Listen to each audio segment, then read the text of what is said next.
Tish Nhat Hanh, TNH, and Israel-Palestine. It's accurate to say Thai urged Israeli youth and soldiers to practice non-violence as bodhisattvas. That's what he did, again and again. It would be cool if this was more widely known among us Western-engaged Buddhists, especially in Israel and the USA. Just say no to war. Nowadays, if we point out this suffering and its causes in Gaza, people accuse us of anti-Semitism. That's just the propaganda machine doing its work. But they taught us. This is it. He even wrote those words in his brush calligraphy. You can find it online. This is it. The suffering, the clarity, the vow. Right now. TNH didn't avoid politics. He went straight into it because he knew politics is where suffering gathers. He directly engaged both Israelis and Palestinians. In 2003, he hosted a reconciliation retreat, teaching nonviolence and compassion face-to-face. That was the year I finished high school and started my real education. It was also the year I was diagnosed with type 1 diabetes. The year of war when my friends were being sent east to fight battles that only harmed people there. I was not happy about it. But you don't have to take my word. TNH thought, said, and did things that were very political. He coined the very phrase, engaged Buddhism, because he saw that the Dharma must enter the world as it actually is. So in this group, Engaged Buddhism, Teachings of Thich Nhat Hanh.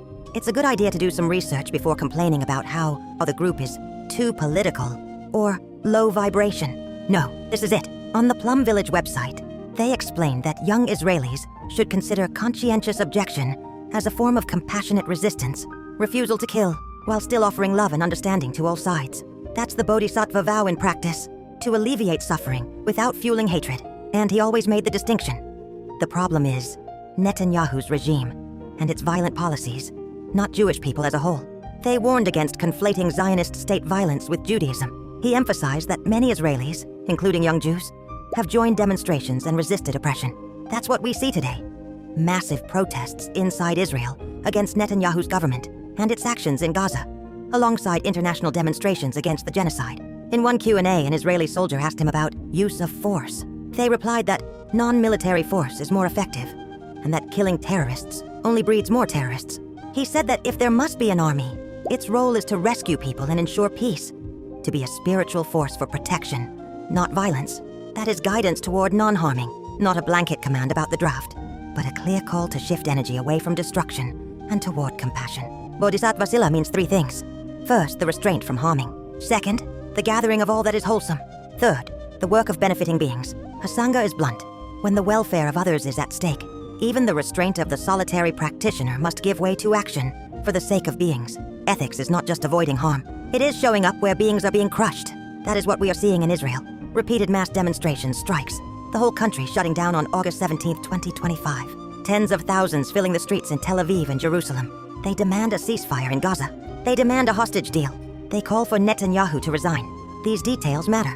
These are not small gestures. They are the sound of Sila breaking through delusion. The ethics of restraint is visible when people refuse to participate in killing. The ethics of gathering wholesome roots is visible when they stand together, cultivating solidarity instead of hatred.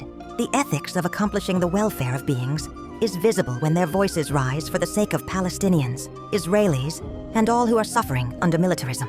Asanga said those who claim to be on the great vehicle but do not keep either vow, neither personal restraint, nor the vow to aid others, corrupt the Dharma itself. Silence in the face of atrocity is that corruption. Protest is not a distraction, not low vibration. It is Bodhisattva Sila appearing in the world. This is Thich Nhat Hanh's way. He told soldiers that an army, if it must exist, should rescue and protect, not kill. He encouraged conscientious objection as compassionate resistance. He always pointed to nonviolence as the living path of the Bodhisattva. The mass protests in Israel today are not perfect, but they carry this energy. Ordinary beings taking up the vow without calling it a vow. The Dharma moving through the streets. Bodhisattva ethics means never letting the mind be captured by ideology. Thich Nhat Hanh's 14 mindfulness trainings are clear. Do not be bound to views.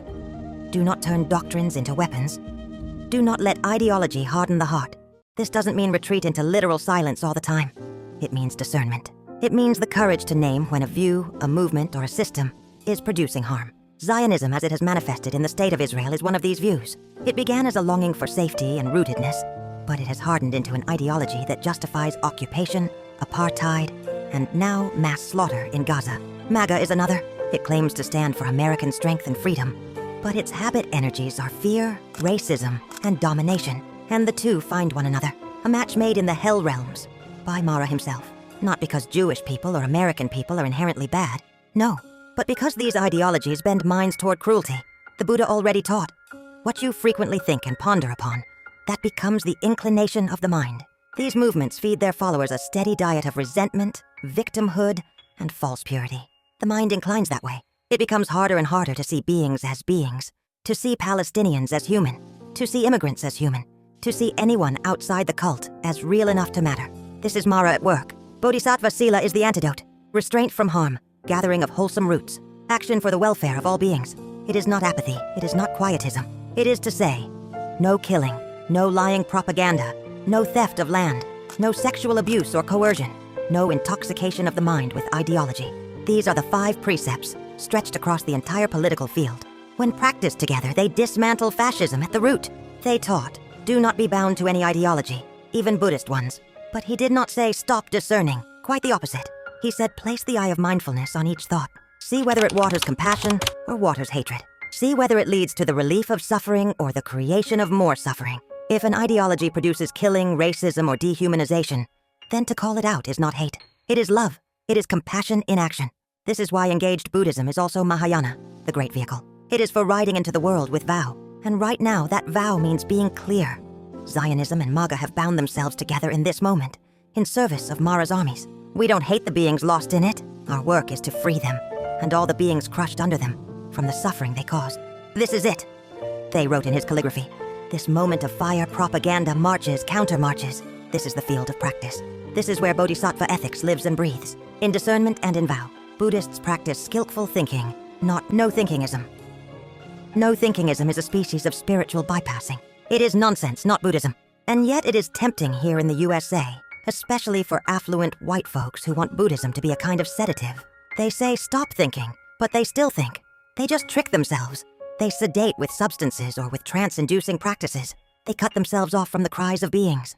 They boast about never watching the news, as if that were liberation. I understand at not wanting to doom-scroll. Overwhelm is real, but do not confuse skillful moderation with proud withdrawal. The Buddha did not say, never listen. Thich Nhat Hanh did not say, shut the world out. They said, listen deeply.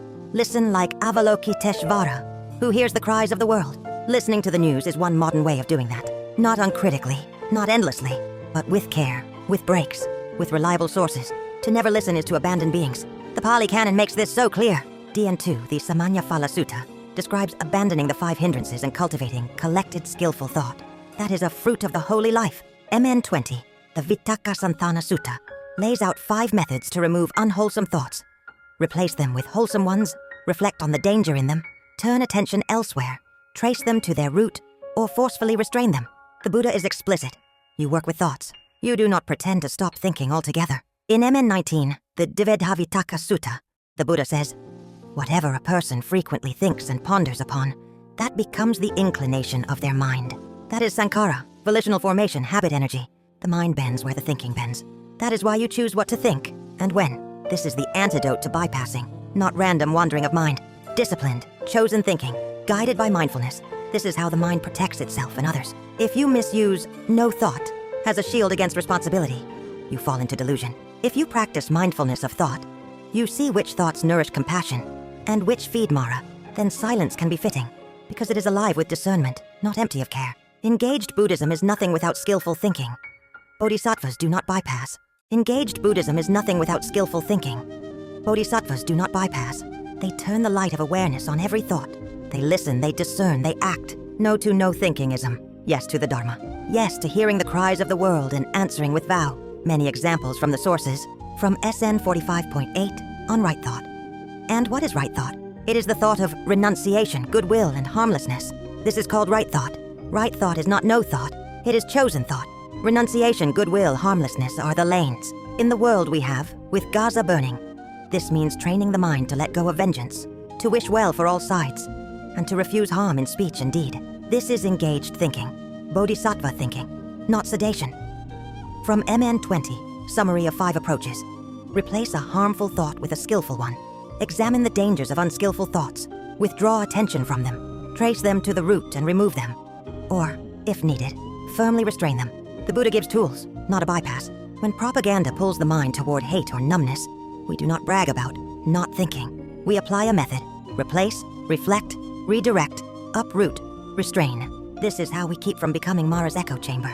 From MN19, a thought of renunciation arose. I understand this thought of renunciation has arisen in me. It does not lead to harming myself or others. It nourishes wisdom. It is on the side of freedom from anguish and leads to extinguishment. But if that thought is held for too long, it burdens the body. Then the mind becomes stressed and deep concentration is lost. So I stilled, settled, unified, and immersed my mind. Even good thoughts need calibration. Think skillfully. Then know when to set the thought down so it does not harden into ideology. This is how we act with stamina for the long work. Gaza today and the world we have tomorrow. From MN1, perceiving Earth as Earth, he conceives about Earth. He conceives in Earth. He conceives coming out of Earth. He conceives Earth as mine. He delights in Earth, craving conceit and views. This is how the untaught becomes deluded. Proliferation is the factory of delusion. The mind adds mine, us, them, and then kills in the name of those added layers. No thinkingism does not heal this. Disciplined seeing does. We strip the extra paint off perception and meet beings as beings. From DN2, the fruit of the wanderer's way. Ethical conduct, clear understanding, meditative joy, and the fruits of mindfulness. Right view, right thought, right effort, right mindfulness. The fruit is clarity, not a trance. Right view and right aspiration require thought, trained by Sila and Samadhi. The path refines thinking until it serves compassion in action. This is how meditation and the march belong to the same vow. Iti andhakaranam kammathanam, manasam kamesu anuyogo bayapi sabbam datunam, anandam dhammam pasano. Iti ati dhammasa asati tassa asam adhigamamathi. Raw Pali, raw point. The heart's occupation can darken or brighten the whole field. Practice saturates the elements of life with dharma when the mind is turned rightly. Iti danajansa akatiyapi. Evam kayena vamanasavakaroto dhammam vinamati soka tassa santim upeti thought and deed bow toward dharma when generosity leads. Peace follows hands and minds trained in giving, not in grasping at views. Kamasu vinayava dosesu. Vinayava sam yojanasu. Vinayava train desire. Train ill will. Train fetters. Training, not denial. We do not pretend thoughts aren't there. We educate them. From in 3.69. Greed is unskillful. Aversion is unskillful. Delusion is unskillful. Whatever is fabricated from these by body, speech, or intellect is unskillful. Abandoning these, one dwells at ease here and now and is unbound here and now. Name the roots. When a policy, protest, sermon, or headline waters greed, hate, or delusion, we say so. When it waters generosity, goodwill, and clarity, we say so. Thought is our early warning system. From MN 114, the arising of certain thoughts makes unskillful qualities grow and skillful qualities decline. Thoughts are causal. They tilt the whole field. In the world we have never think, never read the news is not wisdom. It's abdication, better instruction. Listen like Avalokiteshvara. Take breaks. Choose reliable sources. Guard the heart. Keep thinking wholesome. From DN33, 3 unskillful thoughts. Sensuality, ill will, cruelty. 3 skillful thoughts. Renunciation, goodwill, harmlessness. The map returns, not abstract, operational. In Gaza, in Washington, in our timelines. Choose which thoughts to plant, water, and harvest. That is Sila at the root. You don't throw thinking away. You consciously choose what thoughts to nurture. This is engaged Buddhism. We put the mind to work for love and restraint. We decline both Mara's rage and Mara's trance. From MN19, whatever one frequently thinks and ponders upon, that becomes the inclination of the mind. Habit energies grow where attention flows. Sankara bending the stream. Let the daily diet be Dharma, not despair. Train the bend toward renunciation, goodwill, harmlessness, again and again, especially when the news is heavy. From N3.65, when you know for yourselves, these things are unskillful, blameworthy, criticized by the wise, and when undertaken lead to harm and suffering, you should abandon them. This is the field test, not low vibration slogans, not no thinkingism. See what harms, drop it. See what helps, do it. In the world we have, that means listening, discerning, and acting, with vow, with care, with the eye of awareness on every thought. Every one of these teachings reveals that skillful thinking is central to Buddhism. No thinkingism is a distortion. It doesn't appear anywhere in the suttas. The Buddha again and again instructed us to notice thoughts, to name them, to discern their results, and to train the mind accordingly. That is the path. Asanga makes this crystal clear in his chapter on Bodhisattva ethics. He explains that karma does not ripen from a deed alone. It ripens from the volition that drives it. Desire, aversion, and bewilderment are defilements when left unchecked. When they spill into action, they become formations that condition future habits. Moral conduct is precisely the opposite. Choosing actions not motivated by defilement, but by wholesome roots. Life instead of murder, generosity instead of theft, truth instead of lies. This is the ground of bodhisattva ethics, vows made and kept bend the mind toward freedom. Asanga says vow-making itself plants an instinct that inclines the mind toward wholesome action. Acting in line with such vows is stronger than doing good by accident or convenience. That is why conscientious objection to unjust wars is not just political but deeply Buddhist. It is a vow of non-harming expressed in the thick of samsara. When Thich Nhat Hanh told young Israelis they should consider refusing military service, he was pointing directly at this bodhisattva discipline. He wasn't condemning them. He was inviting them to practice as Avalokiteshvara would, listening to the cries of the world and responding without hatred. The vow not to kill is not passive. It demands courageous, visible choices that may cost us, but also protect life. And today we see Israelis in the streets by the tens of thousands. Nationwide strikes, mass marches, hunger strikes, parents and grandparents blockading highways. They are saying, we will not let Netanyahu's regime drag us deeper into atrocity. These demonstrations are not distractions from practice. They are what Bodhisattva Sila looks like in the hell realms of Mara. They are minds bent toward harmlessness, speech refusing lies, bodies refusing to cooperate with murder. Thich Nhat Hanh often said, this is it.